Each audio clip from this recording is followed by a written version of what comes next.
Hello everyone, the Flying Scotsman here. Welcome to this, well, I'm guessing it is going to be quite a short video actually. In this video, what we're going to be doing is we're going to be making some changes to some of the machines. Now, this is the first step in a game of musical hard drives, let's be honest. So, what we have here is a Grampian Electronics machine, and we're going to be adding a Diamond Crash 40GB hard drive and an iOmega zip drive. Thought I would add one just because I can, and it'd be quite useful to have these machines ready for other purposes, including archival if needed. Plus, this is a more powerful machine than the mesh, so probably might have a better chance of burning CDs on here using a CD writer that I fitted a wee bit ago. Also, we have a screw. Nice. Anyway, so without further ado, let's get started. So because I'm going to be attaching a new drive that kind of externally, if you will, with an external faceplate, I think it would be a good idea to try and jemmy the front of this case off. Some of these older cases, they can be a wee bit recalcitrant.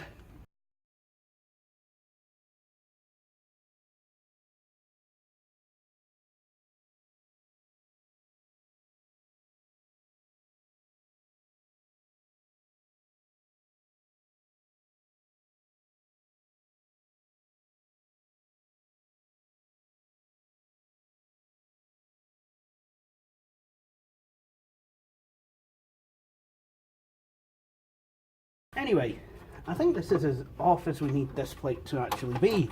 So all we need to do now is, there's a couple of latches on the back of this blanking plate, and away it comes. What's more difficult, however, is the metal plate behind it, which needs to be snapped off. And there's a good chance I might need to take out the floppy drive for this. It would be nice if not, but I don't think I get my own way on this. That's the hard drive, that's the floppy drive. I hope it's not held in at both sides, because I really don't like trying to go in through the plate on the other side. It's, makes things a bit difficult. Right, okay. No, it isn't. That's good. So I'll just kind of push this in the way, because don't need this out. And then basically you just bent this, and there we go. We have a nice new face hole for the drive to be put in. That's absolutely fantastic. And while we're in here,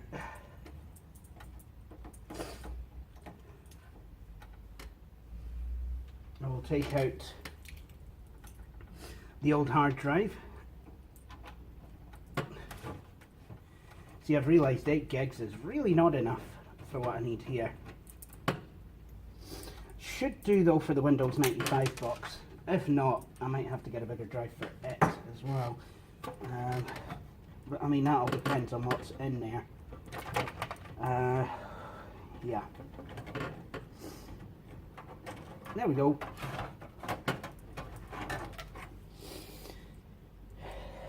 There we go. 8 gig Fujitsu drive. These do come in handy. Right.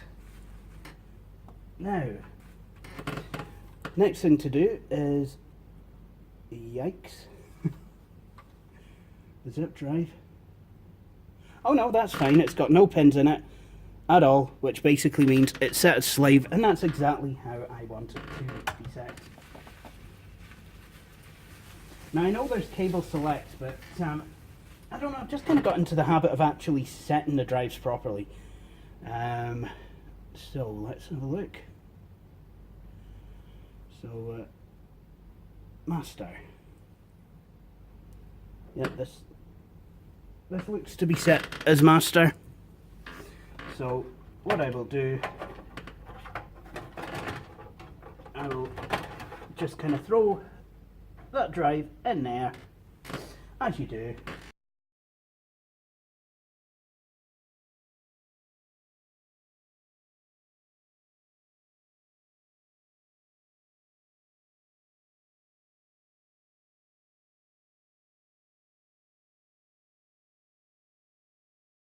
Right, okay, the hard drive is in. Now, what I'm going to do now is I'll put the floppy drive back and I'll put the zip drive in as well. But I think what I'll do before that is I might be able to get away with installing the zip drive with the chassis in place, which I think would be a good idea because it means that I can actually then, you know, line it all up with the chassis. Good, it's all on. So first things first, floppy drive, good. Next, zip drive, excellent. Right, the floppy drive should still be connected, that's good, it is. So here's what it all kind of looks like in here. So yeah, I know it's a total mess. And yeah, I am trying my damnedest to get this hard drive plugged in. I hope there's no bent pins that I need to really kind of worry about, because I'm not getting anywhere. Oh no, it's yeah, there we go. Right, now here's a good question: do I have enough plugs? Because that's usually a thing with these upgrades, is might not. Oh no, I do indeed. So I can put this one in here,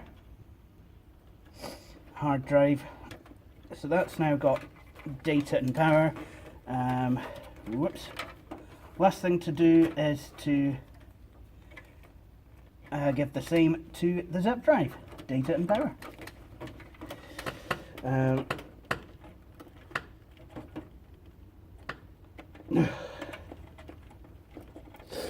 Again, this is a wee bit difficult, but it's hopefully, yeah, there we go. Now I have noticed there is a wee bit of play on the zip drive, so you know, at some point I might want to come in there with another screw and properly secure it. There we go. So everything is all hooked up. So it is now 25 to 4. I'm going to have to think about packing up. But before I do that, what I will do is I will check my work.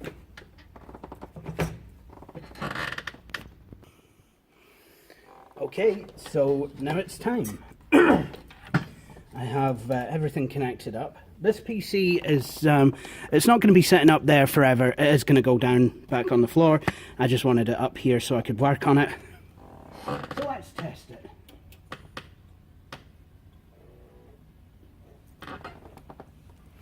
Well, we've got power. Do we get display? Yep, we do. Do we get anything? Yes, we do.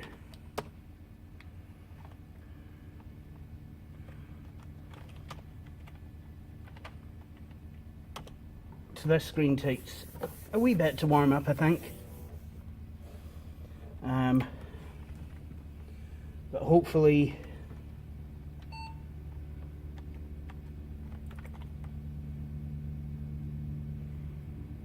detecting primary ID master. Okay, now that is a bit more worrying.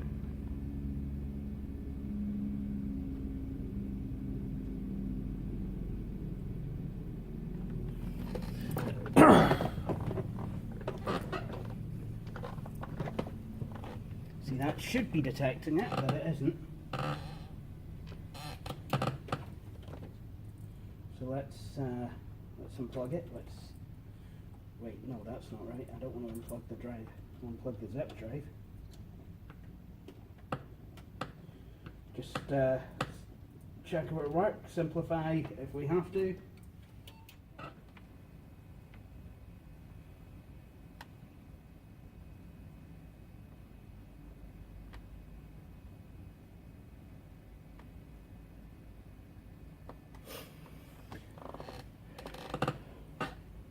Okay, so we're not getting any activity from the hard disk. Well, that's just fantastic, is it?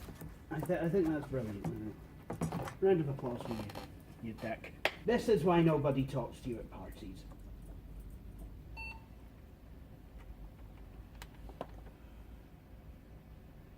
Nothing. Wait a minute. Oh, that was a drive. It's found itself on slave. Right, okay.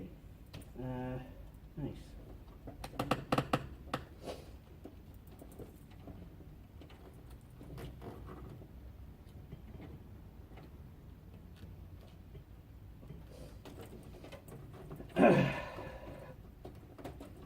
So we can get the drive going. So that is some good news. At least we can get that going. Let's see if we put it at this end of the cable, if it becomes the IDE master.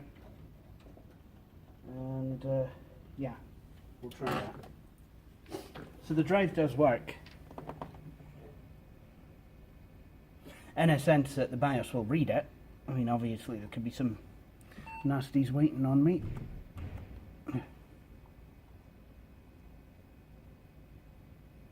Ah, now what I have done here is to obviously select it as slave, and yeah, it just kind of seems that,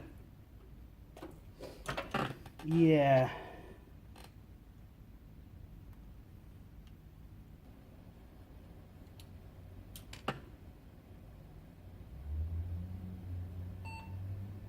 Okay, so let's try.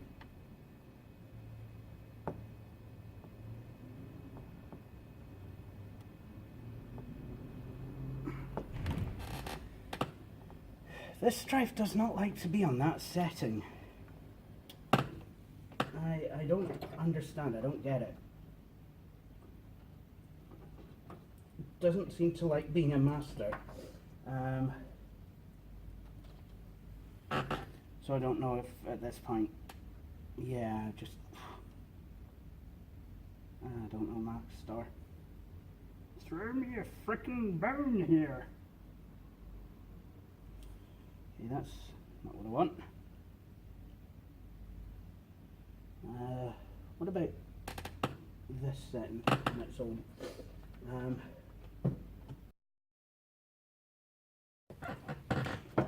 Try this, the hard drive's working, I need a CD-ROM drive and a zip drive, and yep, that should do it.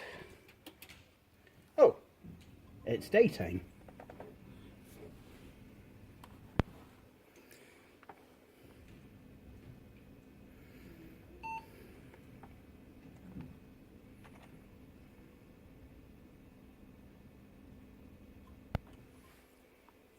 Damn. Oh, so what I've done here is I've actually decided to put the zip drive on the secondary channel, on the secondary controller, because it seems that I reckon that the master hard drive actually needs two jumpers to make it work in a primary, as a primary device, and I don't have that, so I just decided to put the CD-ROM drive on a secondary channel. No, the zip drive on the secondary channel with the optical drive, which I believe is cable select. So I guess I'm going to need to do something about that. So this is what we will do now. So I'm going to have to unscrew it.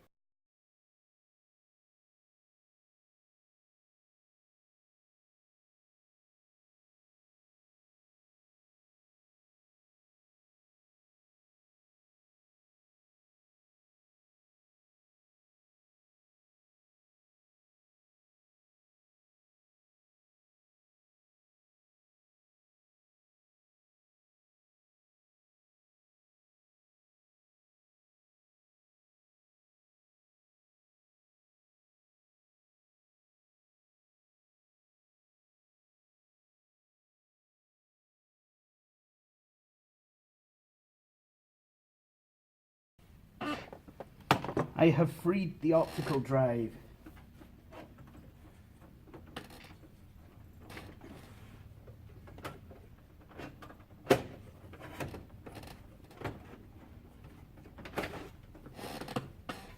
Okay, so it would seem that the optical drive is set as slave, which is quite interesting. So I guess what I will do is I will instead set it to master. So what I'm going to do now is I'm just going to wire this drive up. What I'll do, I'll throw the audio out cable at it first.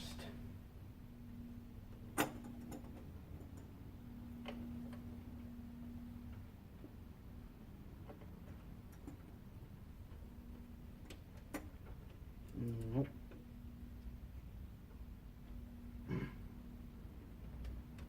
Okay, we have audio.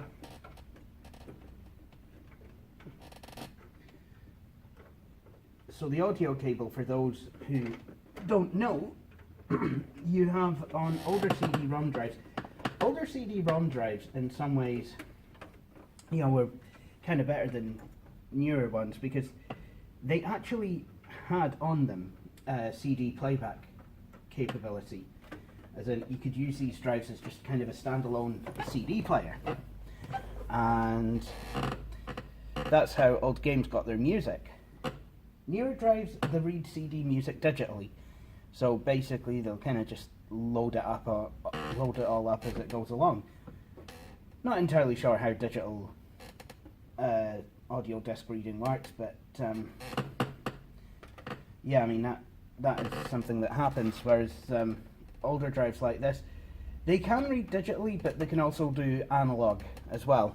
So you know, it can kind of just play like a regular audio disc. And a lot of older games need that functionality because that is where they keep the background music.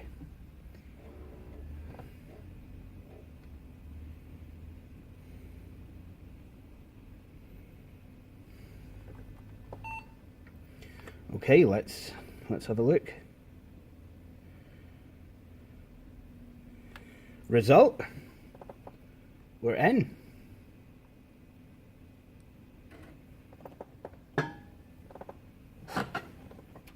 We are in. So, next thing to do, I would say, is to put the drive back in. And now this machine is ready. Once again, I'm just gonna power it on to check my work, and then we'll smack some side panels on.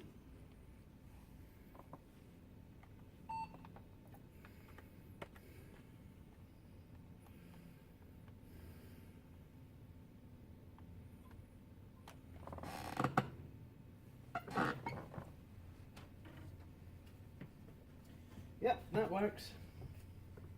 So I guess the final thing to do now is side panels. So there we have it, folks.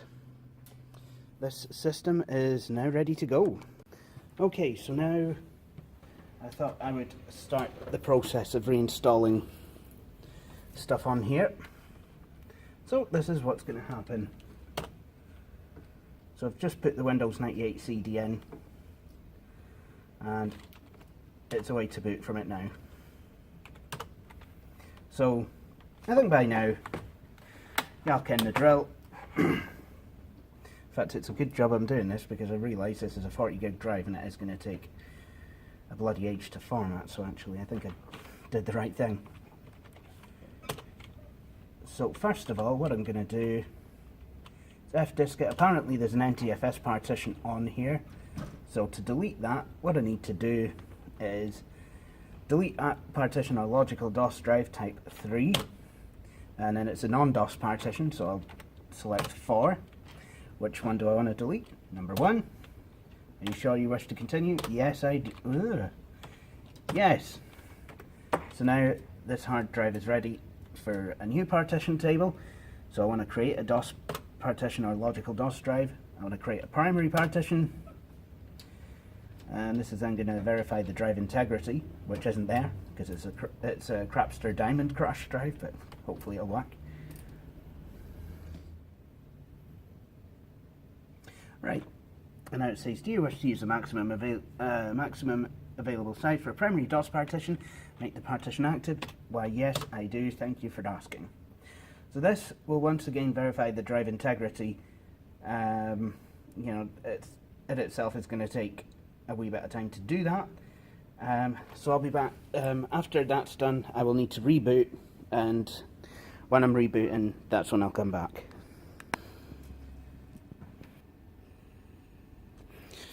So now we're ready to reboot. So what I will do, it says you must restart your system for your changes to take effect. Any drives you have created or changed must be formatted after you restart. Shut down Windows before restarting. Well, we can tell this is a later version of FDisk, because the idea that one might run it under Windows. So we're at the boot menu, so once again I want to boot from the CD-ROM. Start the computer with CD-ROM support. I'll need that because the format command is on the CD-ROM drive.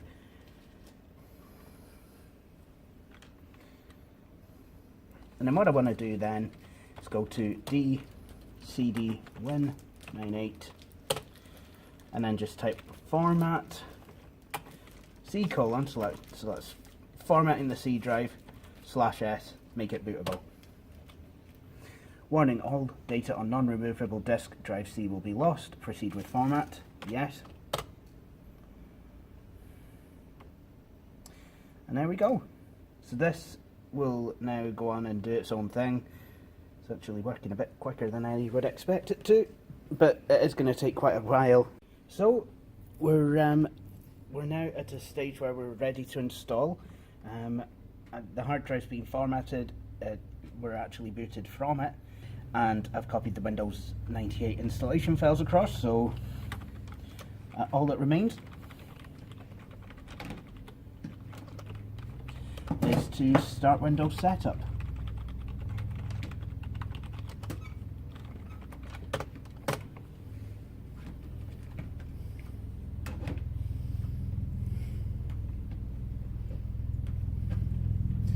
So it's scanning drive C, hopefully it'll be all good. Now here's an interesting wee problem. I will need to re-register the mouse. I did think that was going to be a thing, but didn't have to re-register the keyboard. Well, this is embarrassing. Mystery solved.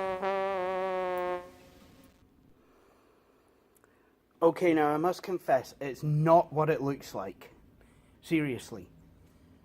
I probably should explain at this point, because you guys are going to get the wrong idea. What I'm talking about, of course, is the speakers. I've not plugged them in or even connected them to the computer. Anyway, back to this. We're actually about installed, and well, it's pretty much time for me to go. So this is going to be as quick of an ending as I can make it. I have the mouse and the keyboard properly, nicely set up. Turns out I was using the wrong mouse. And the batteries that I put in, yeah, doesn't really matter. The other one was a bit dead. Anyway, just want to log on. Okay, so now I'm logged in. So basically what I'm going to do now is I am literally going to just kind of show you the drives working, and then we're going to shut this down. We have no time for installing drivers, but rest assured they will be installed, and I'll probably show them at the start of the next video for this, because I don't know, you know, when I'm going to be back. But you know, I should probably do a video of the RM before I actually stop for VSF Christmas 2017, except it's not VSF Christmas anymore. It's going to be TFS Christmas, the Flying Scotsman's Christmas. Anyway, So yep, looks like the zip drive is there, and the chances are I could probably access it. I could probably access the zip disk if I could find one. Can I find one? Can I find a zip disk? Is there a zip disk? I know there's a zip disk, but where is the zip disk? There's a zip disk. I found a zip disk. I'm going to put the zip disk in the zip drive, and then we're going to quickly test it.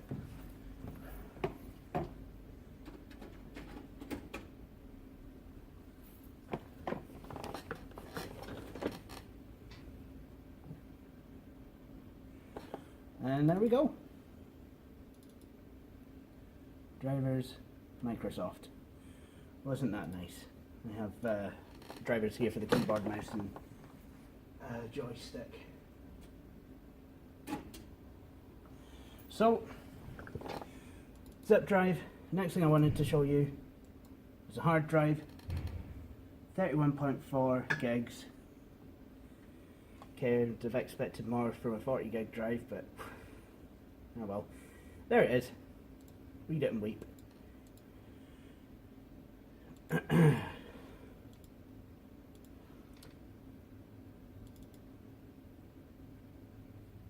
So there we are. So, thank you for watching this video, and please join me for my next one. But right now, I'm going to switch all this off. Oh, and all this bit, it's now hereafter known as the Hive, because of all the hexagonal tables. See how I did that? Whoa! Anyway, thanks for watching my video. Thank you for watching this video. If you enjoyed it and would like to see more, please consider subscribing to the Flying Scotsman YouTube channel. If you're looking for more things The Flying Scotsman, you can also follow the Flying Scotsman YouTube channel Facebook page and follow me on Twitter. To see my latest video, click on the link within the browser window. In the meantime, thank you for watching, and please do feel free to join me for my next video. Cheery bye.